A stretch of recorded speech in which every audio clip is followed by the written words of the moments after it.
Baghdad, Iraq. You've probably heard of it before, and likely it has been filled with a lot of good things and happy stories. However, there is a lot more to Baghdad and Iraq than just what meets the eye. But first, where is it? It is located at 33.3 degrees north and 44.4 degrees east, and is the capital of Iraq, a country bordered by Saudi Arabia, Syria, Iran, and more. Of course, these numbers don't hold much meaning. However, it can also be noticed that it is around 90 miles or 146 kilometers north of the city of Najaf, a city considered to be holy as it boasts of an important biblical figure. Still can't understand how far it is? This means it's about 7,000 miles from Portland, a flight that would take anywhere from 22 hours to more than a day.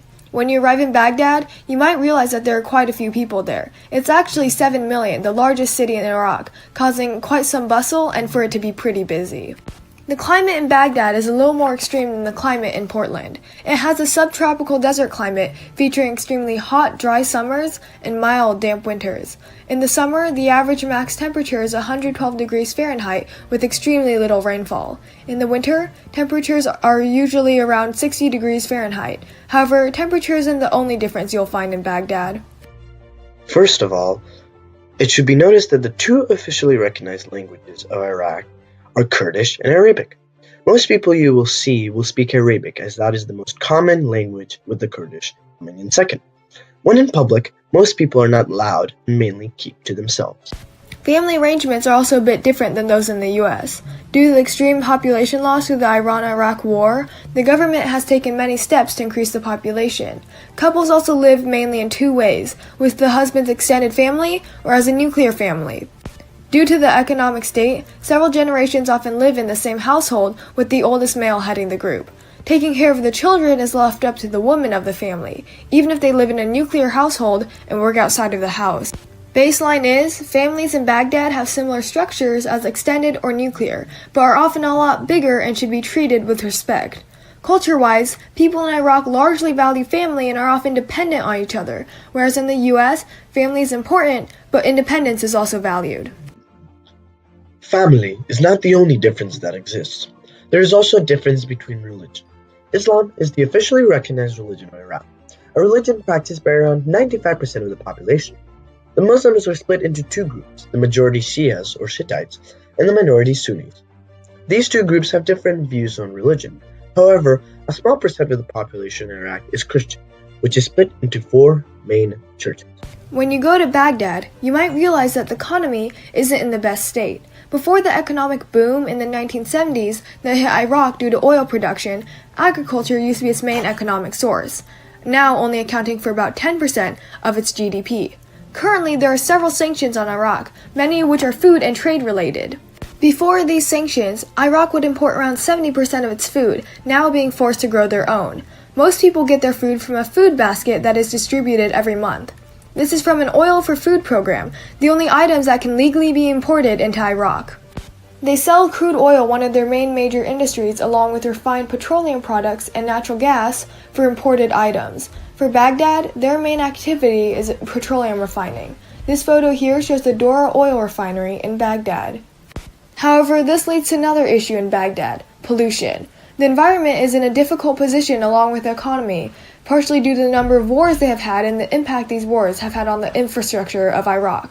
Before the Gulf War, Baghdad had a relatively clean amount of water and water cleanliness. This has experienced a steady decline due to many things such as aging infrastructure, leaking water and sewer networks, and low technical capacity and morale.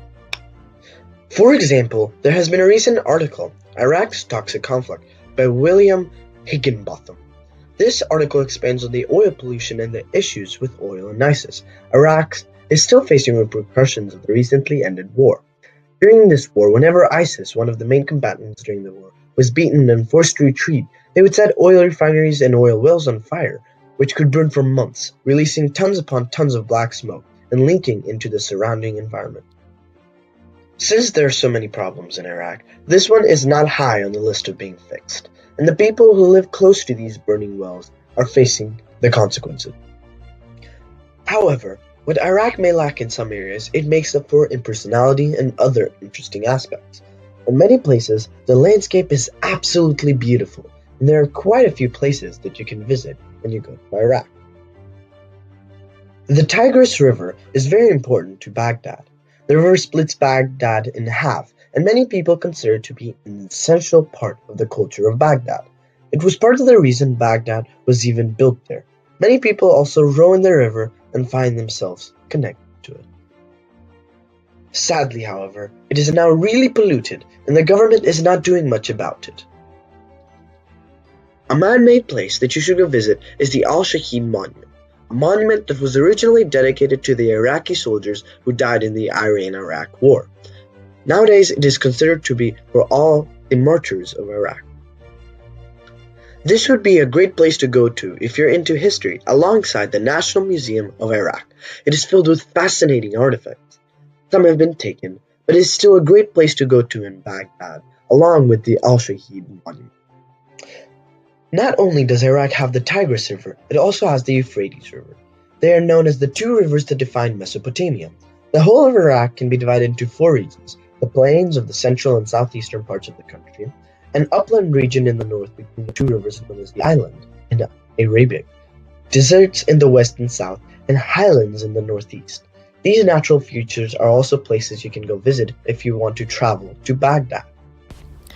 The whole of Iraq can be divided to these natural features are also places you can go visit if you travel to Baghdad. Upon arrival in Baghdad, you might realize not a lot of people go to school. Before the gruesome war that plagued Iraq for years, it had one of the world's finest education systems. It had almost achieved 100% literacy rate. Now, many schools lay in ruins and teachers are dead. From here, it only gets worse. Those who make it through primary school, mainly boys from cities, will find an equally bleak environment. The school system in Iraq will not get any better until it receives attention from the Iraqi government itself or the international community, but education is sadly not high on the list of priorities.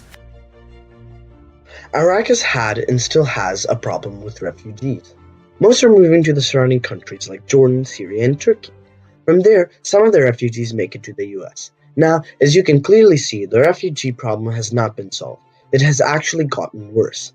As the post-war reformations continue, and the lack of support from the international community and sanctions bear down on Iraq, Iraqi citizens are looking for prospects elsewhere, particularly in the US.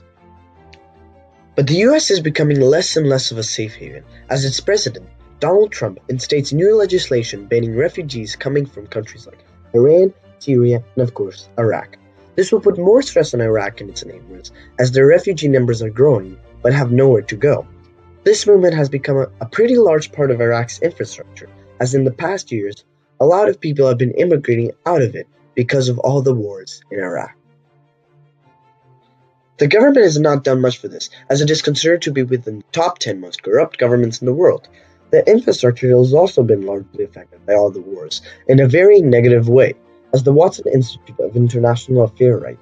At the end of 2015, the United Nations High Commissioner for Refugees reported that over 4.4 million Iraqis were internally displaced, and an additional 264,100 were refugees abroad. Moreover, out of those who moved, most were intellectuals, lawyers, doctors, engineers, etc. This devastated the country as it was stripped of the institutions that the middle class created. Studies showed that approximately half of Iraq's registered doctors fled the country after the war. Now Iraq, which used to have some of the best healthcare systems of the region, is facing a multitude of health problems. For example, the infant mortality rate has risen 150% from 1990 to 2005, a number that just keeps growing. Moreover, out of those who moved, most were intellectuals, to infant mortality rate has risen, number keeps growing. However, Baghdad is still enjoyable for the Iraqi people, full of recreation and fun. One specific recreation is soccer. It is more than just a sport to many Iraqi people. It is quite popular as it is considered a uniting factor after years of war and unrest. Literary and artistic pursuits flourish, especially in Baghdad. A popular venue in Baghdad is the People's Stadium, where many go and millions watch. Since then, Baghdad has won quite a few awards, and it participates in the Olympics, but not the Winter Olympics. Rowing is also a sport enjoyed by many, but doesn't have as much as an impact as soccer does.